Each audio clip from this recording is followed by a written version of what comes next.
감사합니다. 이렇게 오신 여러분들을 진심으로 환영합니다. 우리 앞뒤 좌우에 있는 분들을 좀 바라보면서 함께 좀 인사하셨으면 좋겠는데요. 여러분 좀 이렇게 바라보시면서 씩 웃으시면서 정말 사랑합니다. 이렇게 한번 인사해 보시겠습니까? 정말 사랑합니다. 이렇게 한번 서로 바라보시면서 정말 사랑합니다. 사랑합니다. 할렐루야. 사랑합니다. 예. 반갑습니다. 오늘 반가운 얼굴도 많이 있고 너무 진짜 기쁩니다. 얼마나 기쁜지 모르겠습니다.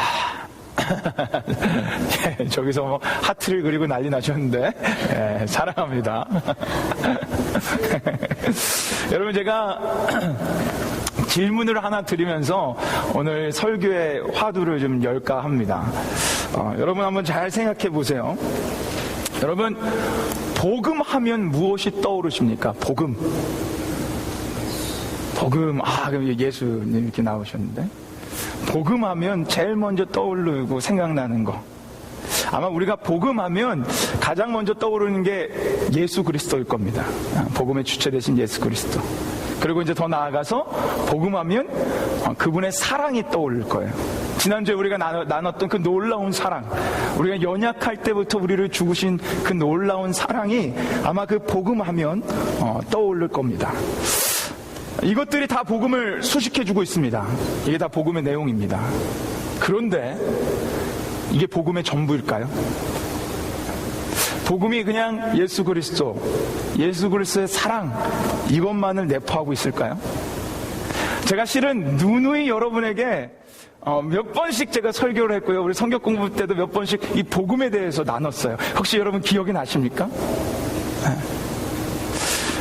할렐루야. 예. 제가 이렇게 한번 그 제목을 말씀드리면 여러분 기억나실 수도 있어요. 제가 예전에 디모데후서 에베소서를 강의하면서 복음의 양면성, 기억이 전혀 안 나시죠? 그런 게 있었나 싶죠. 또 하나, 복음, 완전한 복음, 이런 설교를 제가 여러분에게 같이 한번 말씀을 나눈 적이 있어요. 여러분이 기억 못하셔도 좋습니다. 그래도 전 여러분을 사랑합니다. 그래도 여러분을 축복합니다.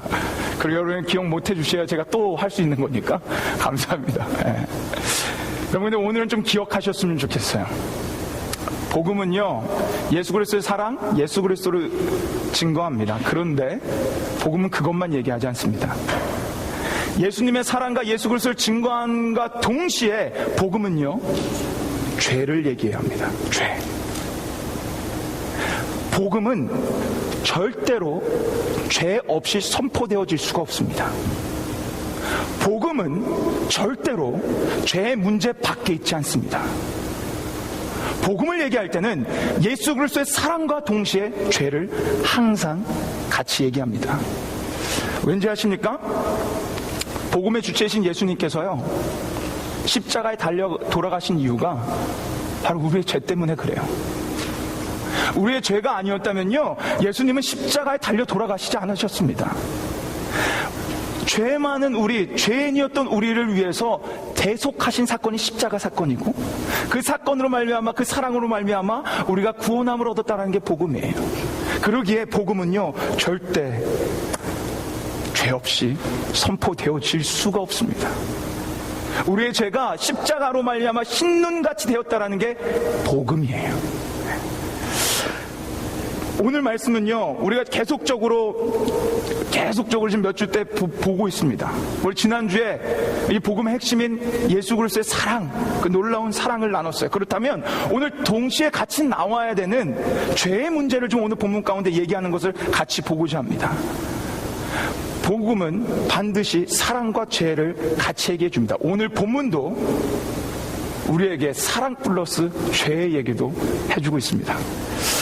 지난주에 본 것처럼 예수님은요, 예수님의 이름도 모르고 아무도 거들떠도 보지 않는 그 병자를 찾아가 주셔서 고쳐주십니다. 사랑을 베풀어 주십니다. 그리고 그 사랑을 베풀어 주신 이유, 그 병자를 고쳐주신 이유가 무엇인지를 14절에 기록해놨어요. 자, 한번 그 이유가 무엇인지 우리 14절을 통해서 우리 한번 같이 알아가 봤으면 좋겠습니다. 14절 말씀 우리 함께 읽겠습니다. 시작. 그 후에 예수께서 성전에서 그 사람을 만나 이르시되 보라 내가 나았으니 더 심한 것이 생기지 않게 다시는 죄를 범치 말라 하시니. 예수님께서 그 병자를 구원해 주신 이후에 뭐라고 말씀하셨습니까? 더 심한 것이 생기지 않게 뭐라고요? 다시 죄를 범하지 말라.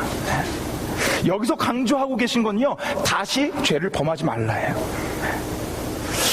이 말씀만 봐도 우리가 알 수 있어요. 왜 예수님께서 그 병자를 구원해 주셨는지. 여러분, 제가 계속 말씀드린 건 이 병자는요, 단지 병자를 얘기하는 게 아니고 우리를 얘기하는 거예요. 병자는 죄 많은 우리의 대표로 나온 겁니다. 죄로 인해 스스로 은혜의 자리에 갈 수 없었던 우리, 죄로 인해 스스로 구원할 수 없었던 우리를 대표해서 이 병자가 보여준 거고 나온 겁니다. 예수님께서 소망 없던 죄의 자리에 있었던 그 병자를 찾아가셔서 구원해 내주신 사건, 그 구원의 예수 그리스도를 증거하고 있는 게 오늘 본문이에요. 그리고 이게 복음의 내용입니다. 죄의 자리에서 아무것도 할 수 없었던 자를 일으켜 주시는 예수 그리스도. 이것을 오늘 본문은 얘기하고 있고, 이 38년 된 병자는 바로 복음을 우리에게 선포하고 있는 거예요. 그래서 여러분, 저는 오늘 여러분과 제가 이 복음적 메시지를 전하고 있는 예수 그리스도의 앞에 한 가지 반드시 하나 좀 기억하고 갔으면 좋겠는 게 하나 있습니다.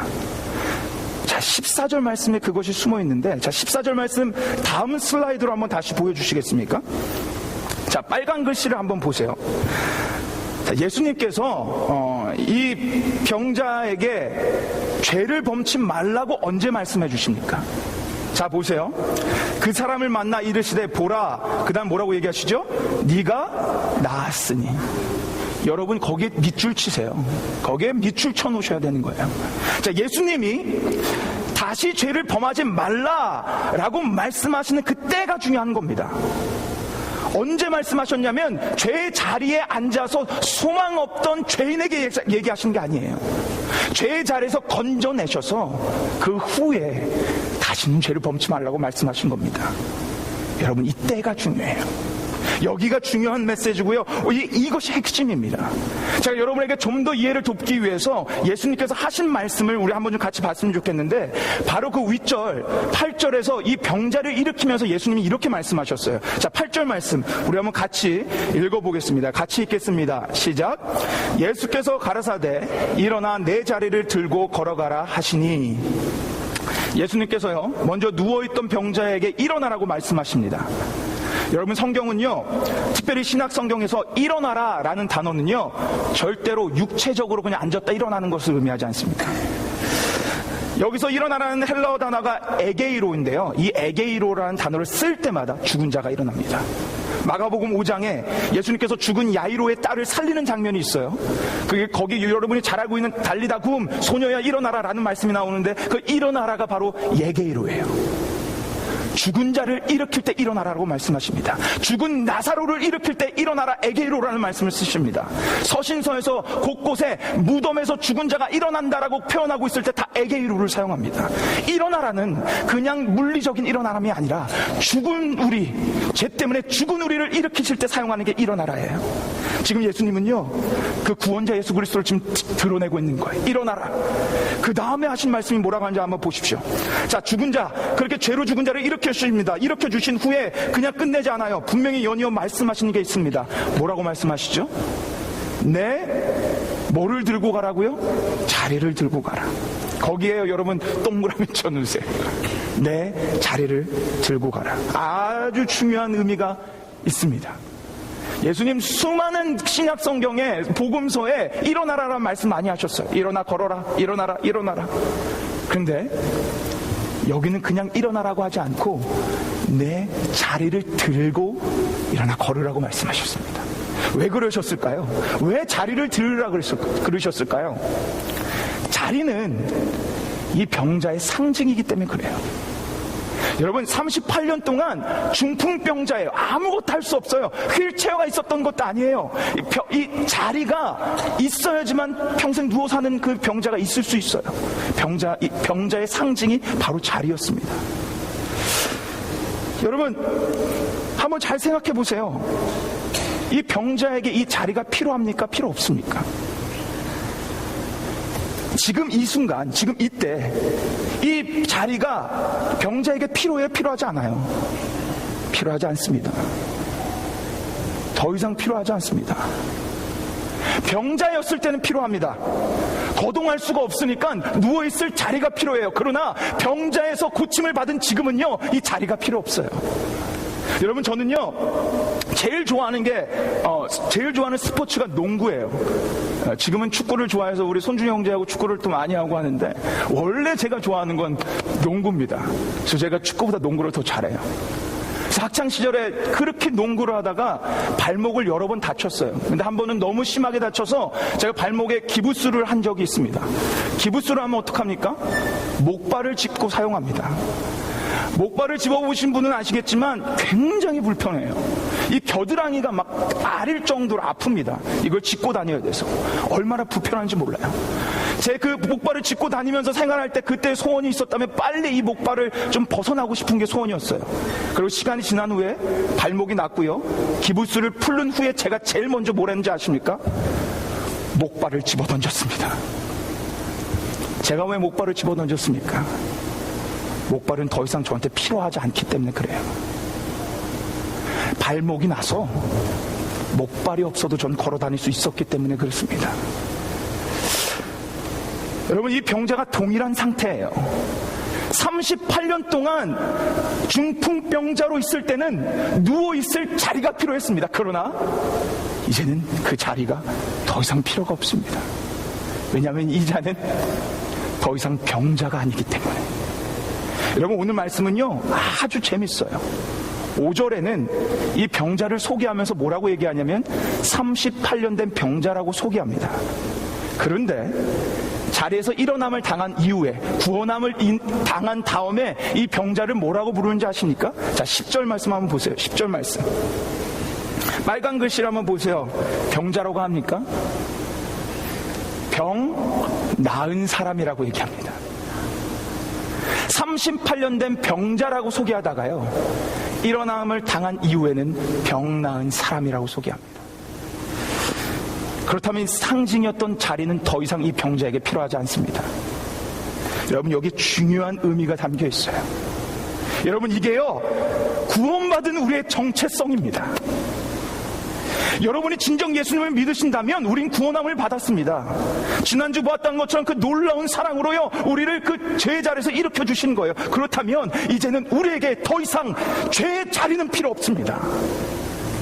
우리는 더 이상 죄인이 아닙니다. 여러분 우리는요 예수 그리스도의 십자가로 말미암아 하나님의 사람이 됐어요.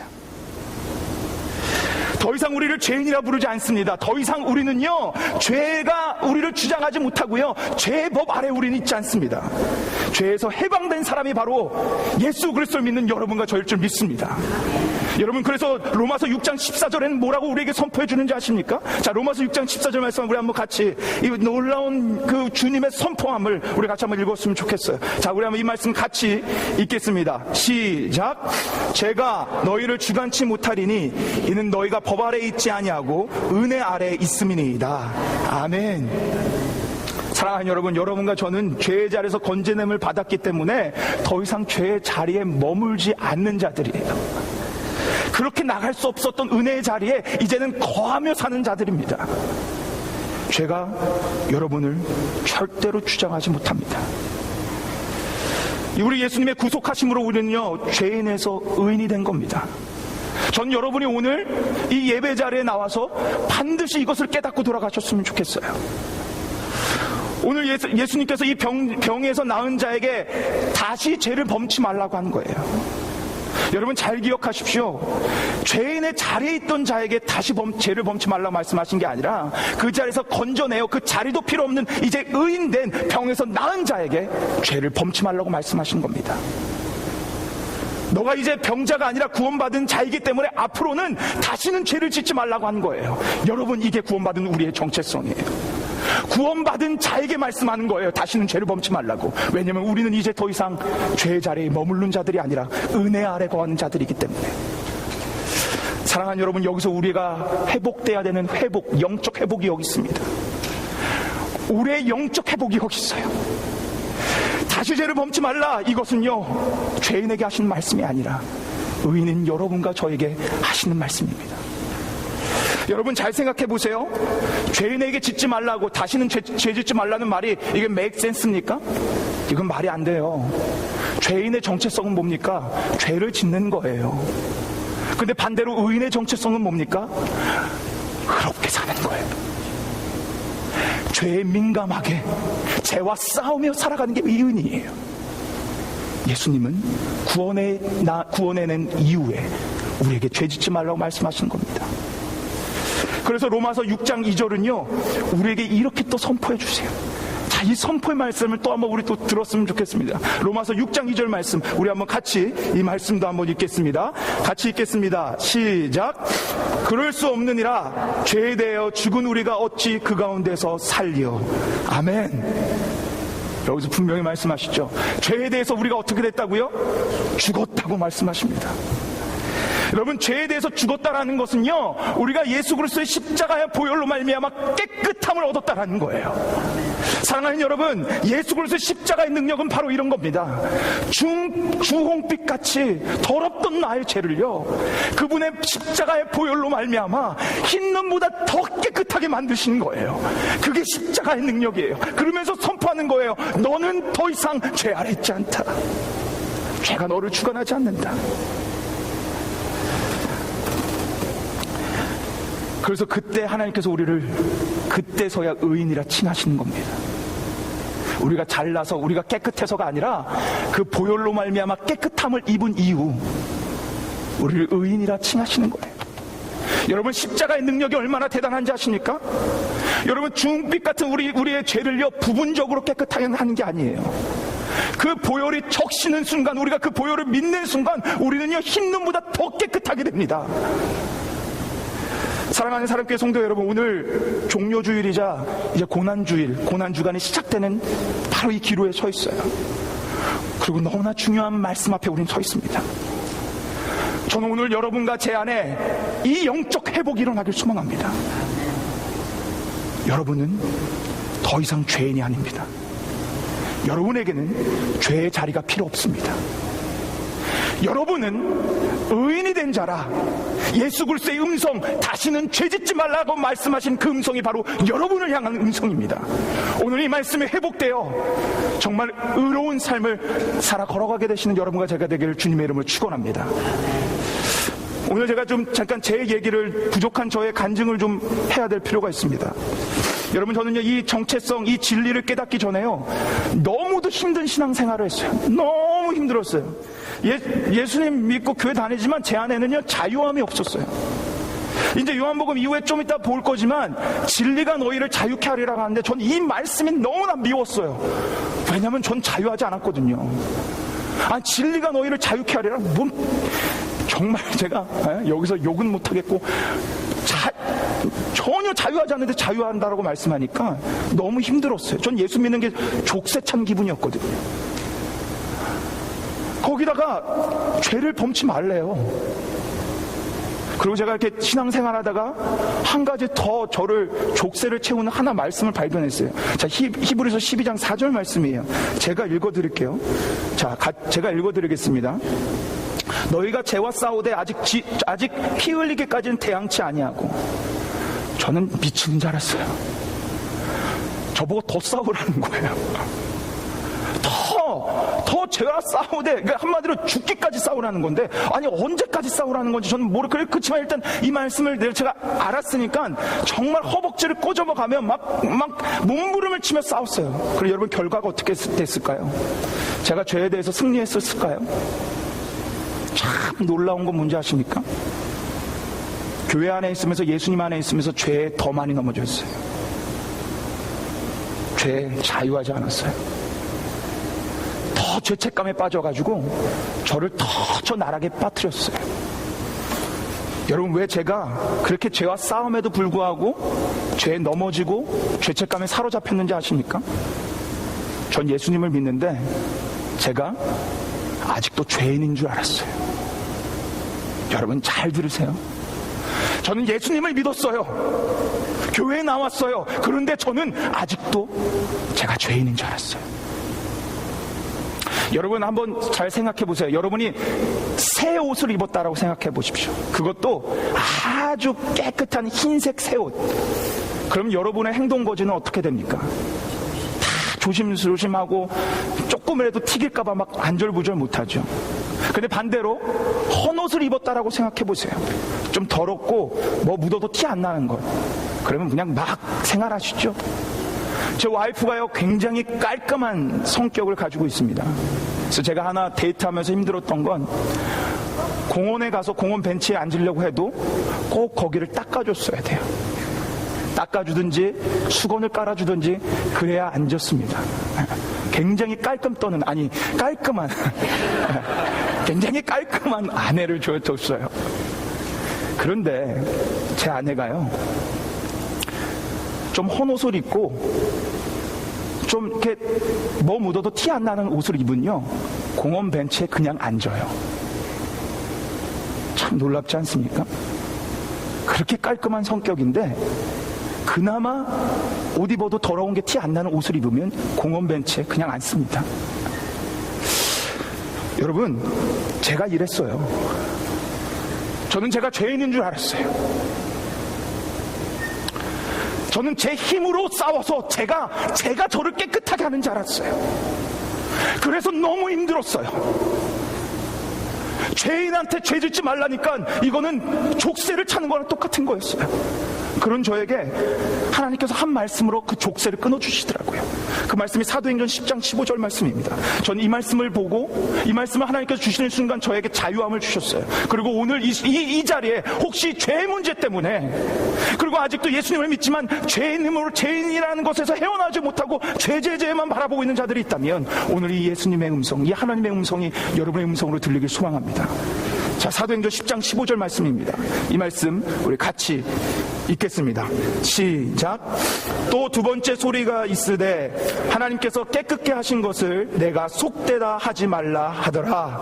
아멘. 딱 저에게 들려주시는 음성이었어요. 저는 이 말씀을 받기 전까지 더러운 죄인이라고만 생각했어요. 그런데 하나님께서 그게 아니라는 거예요. 당신의 독생자 예수 그리스도를 통해서 너를 완전히 깨끗하게 했는데 왜 너가 너 스스로 더럽다라고 하느냐. 하나님의 책망의 음성이었어요.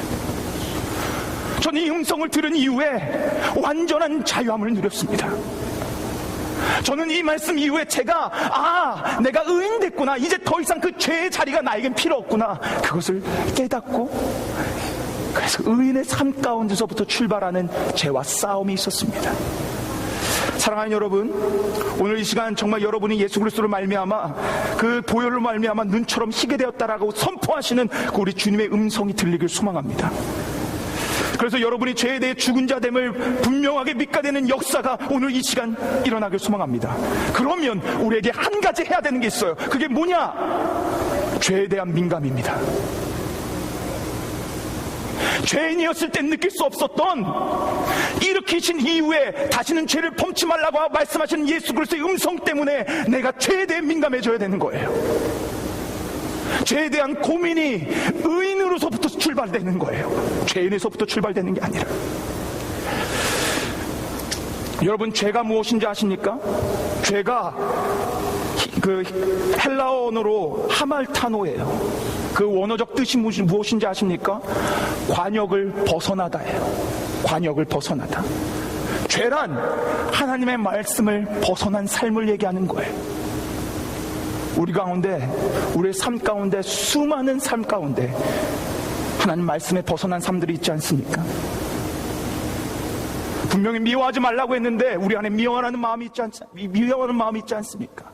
원수를 사랑하라 하셨는데 원수를 사랑하지 못하는 마음이 있지 않습니까? 비방하지 말라고 했는데 비방하는 마음이 우리 안에 있지 않습니까? 간음을 하지 말라고 했는데 우리에게 그 간음하고 싶은 그 욕망이 우리 안에 있지 않습니까? 의인에서부터 그 죄에 대해 민감해지십시오. 죄에 대해 고민하십시오. 이것은 바로 구원받은 여러분과 저에게 들려주시는 예수 그리스도의 음성입니다. 다시는 죄를 범치 말라. 그러기에 예수 그리스도를 말미암아 제자리에서 일어난 여러분과 저는 죄에 대해 민감하고 고민하고 또 고민해야 됩니다. 우리는 깨끗한 사람이 되었기에. 여러분, 그리고 우리는요 계속적으로 우리의 정체성을 깨달아 생각해 알아야 돼요. 내가 의인이구나. 내가 의인이 되었구나. 저는 오늘 이 시간 여러분과 제가 한번 같이 선포했으면 좋겠어요. 한번 우리 같이 선포해 주시겠습니까? 두 분 하실 겁니까? 우리 한번 같이 선포했으면 좋겠어요. 제가 선창하겠습니다. 여러분도 한번 같이 따라 하십시오. 난 예수 안에서 의인이다. 아니에요. 여러분 선포하세요. 선포하십시오. 여러분이 죄인이란 정체성을 가지고 돌아가시면 여러분은 결코 죄에 대해서 민감할 수 없습니다. 여러분이 의인이라는 정체성을 분명히 여러분 갖고 돌아가시면 여러분 죄에 대해서 민감할 수 있습니다. 자, 우리 다시 한번 선포합니다. 난 예수 안에서 의인이다. 난 예수 안에서 의인이다. 할렐루야. 우리 의인 되게 하시는 하나님께 우리 영광의 박수 한번 같이 올려드렸으면 좋겠습니다. 할렐루야. 아멘. 네. 여러분, 오늘 말씀을 좀 정리하겠습니다. 여러분, 의인이란 정체성을 우리가 생각하는 건 어떤 거냐? 예수 그리스도를 생각하는 거예요. 여러분 잘 들으세요. 내가 죄인이라 생각하는 건 예수 그리스도를 생각하는 게 아니에요. 내가 의인이 됨을 생각하는 게 예수 그리스도를 생각하는 거예요. 내가 의인됨을 생각하는 건 내가 예수 그리스도를 생각하는 거예요. 왜냐? 예수 그리스도를 통해서 내가 의인됐기 때문에. 그 자리에서 일으켜주신 분이 예수 그리스도기에 내가 의인됨을 생각하는 게 예수 그리스도를 생각하는 겁니다. 그래서 오늘 결론적으로 이 한 말씀을 여러분하고 나누고 마치기 원합니다. 여러분, 아까 제가 말씀드렸죠.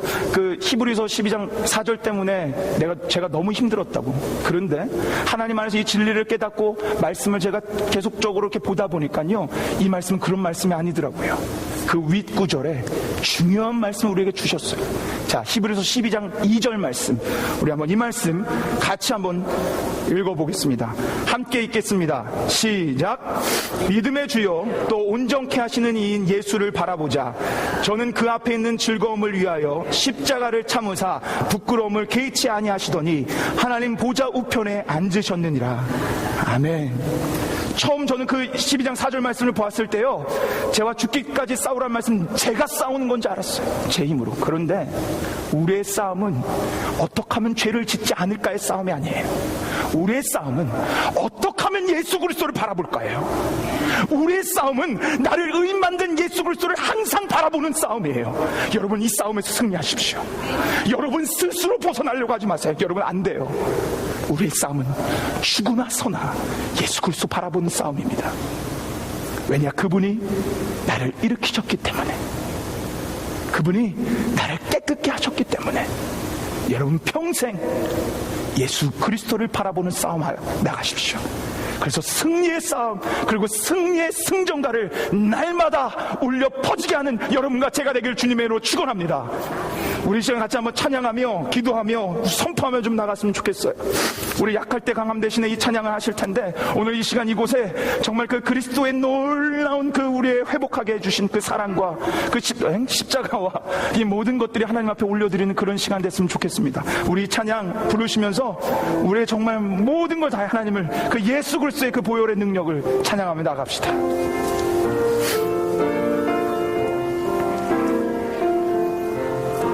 약할 때 강함 대